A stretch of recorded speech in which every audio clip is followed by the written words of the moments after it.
नमस्कार, मैं हूं अनुपम कुमार और आप देख रहे हैं मिरर मीडिया का खास कार्यक्रम मिरर बुलेटिन। बात करेंगे तमाम बड़ी खबरों की, लेकिन उससे पहले एक नजर डालते हैं आज की सुर्खियों पर। अंतर्राष्ट्रीय कनेक्शन से जुड़ा आरएसएस कार्यालय हमले का तार, 3 आरोपियों से एटीएस करेगी अब पूछताछ।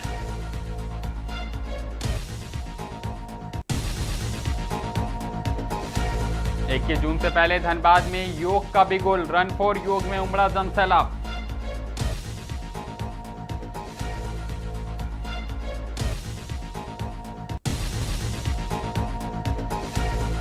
अमेरिका ईरान के बीच ऐतिहासिक शांति समझौता, युद्ध टालने पर बनी सहमति।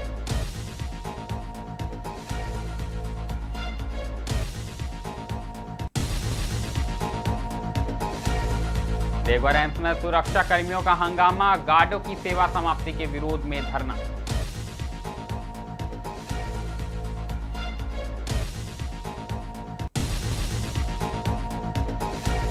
टेलीग्राम बैन मामले पर हाईकोर्ट सरकार से पूछा, 15 करोड़ यूजर्स के अधिकारों का क्या।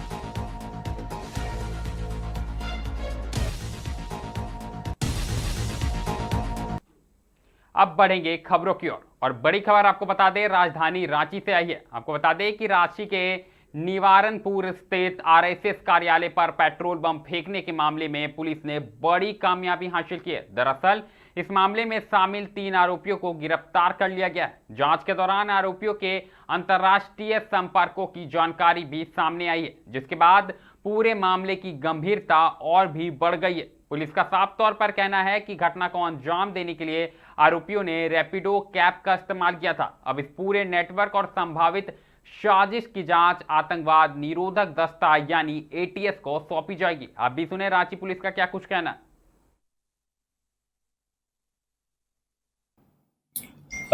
आप लोग जैसा जानते हैं 16/6/2026 की रात्रि में एक घटना घटी थी यहाँ पे, जहाँ पे चुटिया थाना अंतर्गत निवारनपुर में जो आरएसएस का कार्यालय है, वहाँ पे रात में कुछ अज्ञात अपराध कर्मियों के द्वारा पेट्रोल बम फेंका गया था और जिससे हालांकि कोई नुकसान नहीं हुआ था, परंतु घटना की संवेदनशीलता को देखते हुए हम लोग सभी लगातार इसमें लगे हुए थे।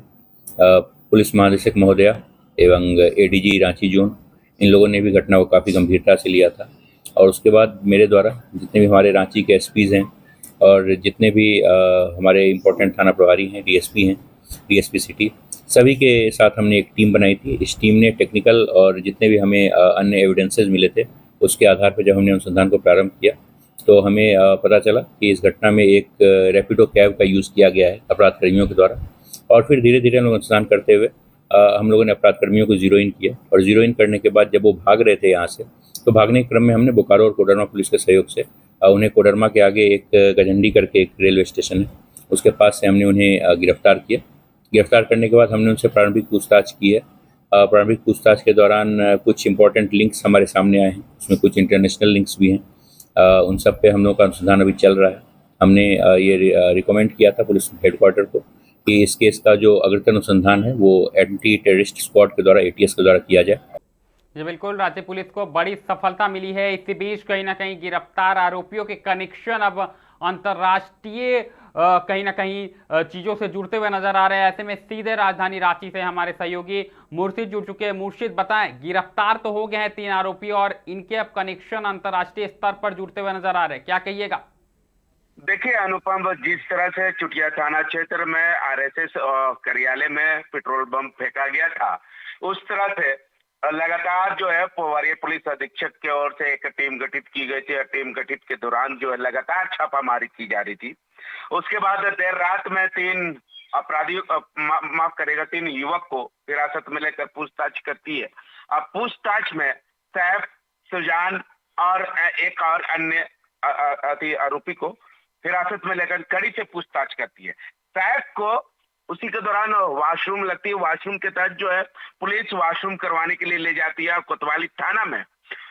उसके बाद वॉशरूम में जो शीशे रहते हैं और वो शीशे को निकाल करके खिड़की के तरफ से फरार हो जाते हैं। फरार होने के बाद जो है यहाँ मांडर और चानो के बीच में ये सैफ को पुलिस की ओर से गिरफ्तार करती है। गिरफ्तार करके लाने के ये रांची लाने के दौरान जो है पुलिस के अधिकारी से कहीं न कहीं पिस्टल छीनकर फिर एक बार भागने की कोशिश करती है। सैफ की ओर से कहीं न कहीं गोली भी चलाई जाती है जवाबदेही में।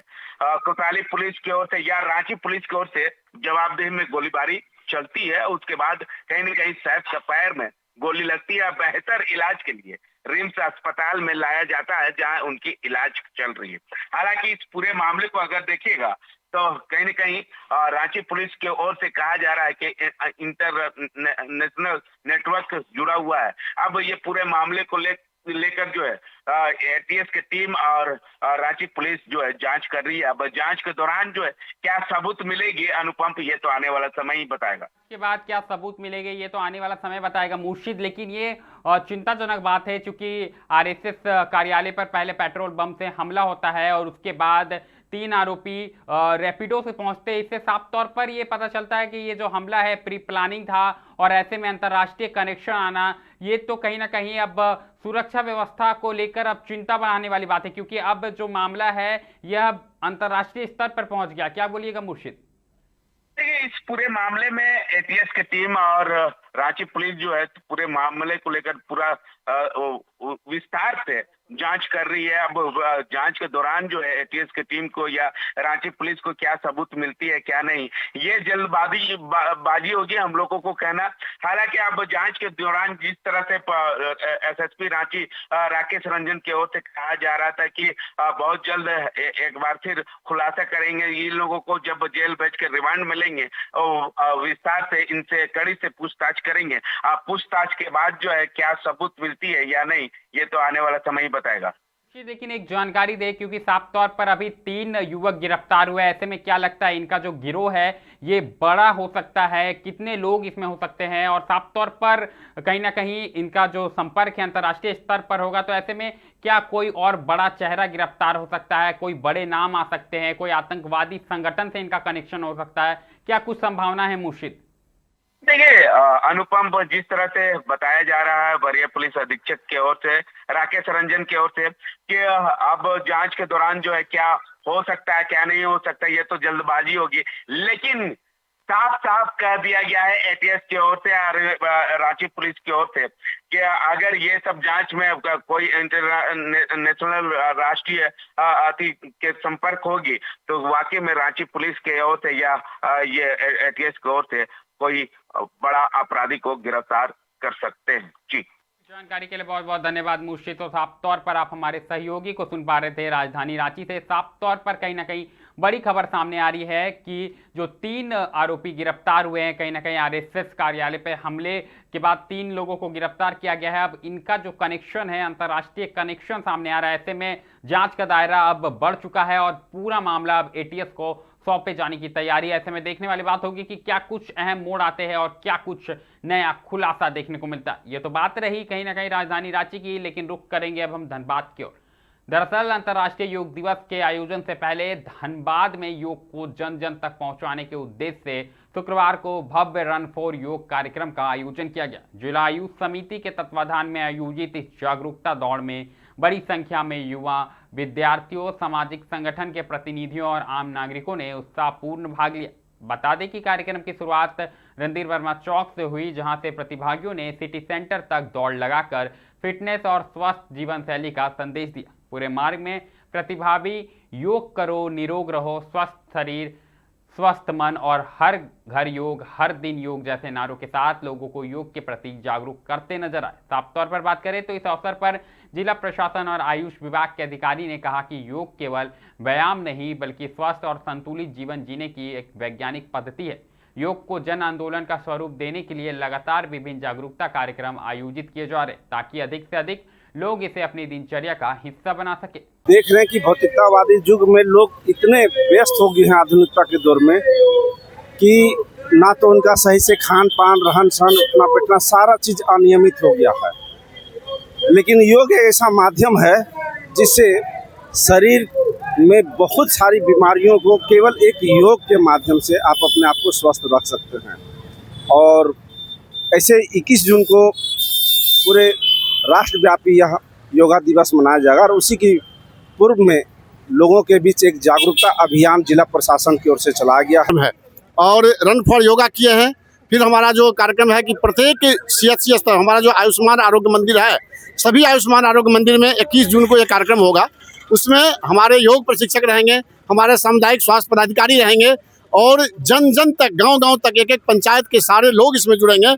इस बार का जो कार्यक्रम है वह धनबाद जिला के लिए, चूँकि जिला प्रशासन, जिला समिति के अध्यक्ष हमारे उपायुक्त महोदय हैं, उन्होंने तय किया है कि सभी विभाग के पदाधिकारी कर्मचारी इसमें भाग लेंगे और अधिक से अधिक आम जनता की जो है इसमें सहभागिता होगी। इसलिए हम फिर से आप मीडिया के माध्यम से भी लोगों को आह्वान करना चाहते हैं कि आप भी लोगों को बताएं, जगाएं, उस दिन पहुँचे। और वह तो एक सिंबॉलिक 21 जून का कार्यक्रम रहेगा। उनसे यह आग्रह रहेगा कि एक दिन का वह कार्यक्रम करने के बाद या अभी जो प्रशिक्षण चल रहा है जिला उस विभाग की ओर से, वह प्रशिक्षण लेने के बाद वह नियमित रूप से योग को अपनावें और स्वस्थ रहें। अब बात करेंगे अंतर्राष्ट्रीय जगत की। आपको बता दें कि लंबे समय से जारी तनाव और संभावित सैन्य संघर्ष की आशंकाओं के बीच अमेरिका और ईरान ने एक ऐतिहासिक शांति समझौता यानी MOU पर हस्ताक्षर कर दिए। यह समझौता दोनों देशों के बीच प्रस्तावित युद्धविराम की निर्धारित तारीख से एक दिन पहले हुआ, जिससे वैश्विक कूटनीति की बड़ी सफलता मानी जा रही। समझौते के तहत दोनों देशों ने सैन्य गतिविधियों को सीमित करने, क्षेत्रीय स्थिरता बनाए रखने और विवादों के समाधान के लिए बातचीत का रास्ता अपनाने पर सहमति जताई। साथ ही परमाणु कार्यक्रम, आर्थिक प्रतिबद्धों और सुरक्षा संबंधित मुद्दों पर चरणबद्ध वार्ता जारी रखने का भी निर्णय लिया गया। बता दें कि अंतर्राष्ट्रीय समुदाय ने इस पहल की स्वागत करते हुए इसे मध्य पूर्व में शांति और स्थिरता की दिशा में महत्वपूर्ण कदम बताया। संयुक्त राष्ट्र सहित कई देशों ने उम्मीद जताई है कि यह समझौता क्षेत्र में बढ़ते तनाव को कम करने और व्यापक संघर्ष की आशंकाओं को समाप्त करने में मददगार साबित होगा। विशेषज्ञों का साफ तौर पर मानना है कि यदि दोनों पक्ष समझौते की शर्तों का ईमानदारी से पालन करते हैं तो यह न केवल अमेरिका और ईरान के संबंधों में सुधार लाएगा, बल्कि वैश्विक ऊर्जा बाजार और अंतर्राष्ट्रीय सुरक्षा व्यवस्था पर भी सकारात्मक प्रभाव देखने को मिलेगा। हालांकि दोनों देशों ने स्पष्ट किया है कि कई जटिल मुद्दों पर अभी भी मतभेद बने हुए हैं, लेकिन संवाद और कूटनीति के माध्यम से समाधान खोजने की प्रतिबद्धता इस समझौते की सबसे बड़ी उपलब्धि मानी जा रही है। बात करेंगे राज्यसभा चुनाव को लेकर। आपको बता दें कि झारखंड की 2 राज्यसभा सीटों के चुनाव परिणाम आने के बाद राजनीतिक बयानबाजी तेज हो गई है। एनडीए समर्थित परिमल नाथवानी और झामुमो उम्मीदवार वैद्यनाथ राम ने जीत दर्ज की है, जबकि कांग्रेस प्रत्याशी प्रणब झा को हार का सामना करना पड़ा। साफ तौर पर बात करें तो नतीजों के बाद सभी दल समीक्षा में जुट गए हैं। भाजपा प्रदेश अध्यक्ष आदित्य साहू ने जीत का श्रेय पार्टी की रणनीति को दिया है, जबकि राजेश कश्यप और कांग्रेस प्रत्याशी प्रणब झा ने हार के कारणों की समीक्षा की बात कही है। वहीं अगर बात करें तो JMM विधायक उमाकांत रजक और मंत्री दीपिका पांडे ने भी परिणामों का आकलन करने की बात कही है। आप भी सुने क्या कुछ कहना है तमाम नेताओं का। देश का इस राज्य का यदि कोई भला कर सकता है तो कर सकते हैं नरेंद्र मोदी। काम बोलता है, काम दिखता है और काम के बदौलत आज परिमल नाथवानी जी जीतने का काम किया। लोकतंत्र में किसी तरह का कोई प्रतिष्ठा नहीं है। चुनाव है और चुनाव में लोगों को मत देने का अधिकार है। लोगों ने अपना मत दिया और जिसको अधिक मत मिला वो चुनाव जीता।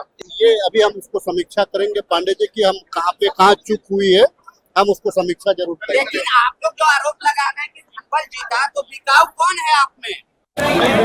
मैंने कहा ना 81 MLA है, 81 माननीय सदस्य हैं और 81 में यही वोट का डिवीजन होना था। हमको कम मिला, हम उसको समीक्षा। लेकिन बार बार आप ही को कम क्यों मिलता है? राष्ट्रपति का चुनाव हो तो भी आप कम हो गए, टूट गए। राज्यसभा का चुनाव हो तब भी आप ही टूट गए।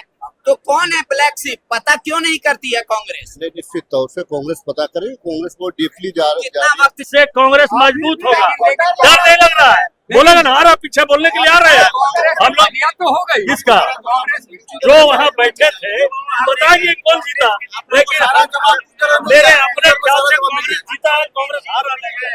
कांग्रेस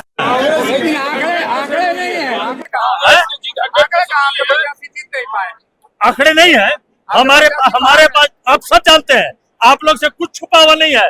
फार आप जानते हैं कि हम जीते हैं। आज से कांग्रेस का खेला शुरू होगा। हम लोगों ने इस चुनाव को माननीय मुख्यमंत्री जी के नेतृत्व में लड़ा। कांग्रेस और बैठ रहा है और जो संभावनाएं व्यक्त की जा रही है वो चिंताजनक तो जरूर है, लेकिन उस पर हम लोग उचित कार्रवाई और निर्णय लेंगे। पक्ष में कितने मत मिले वो तय करता है कौन विजय। 2 सीटें थी राज्यसभा के चुनाव के लिए, 3 उम्मीदवार थे। विधायकों ने जो मत दिया उससे 2 उम्मीदवार विजय हुए। एक हमारे दल के झारखंड मुक्ति मोर्चा के वैद्यनाथ राम जी, उनको मैं बहुत बहुत बधाई देता हूं, बहुत शुभकामना देता हूं। और दूसरे जो आजाद उम्मीदवार थे परिमल नाथवानी जी, उन्हें भी शुभकामनाएं देता हूं।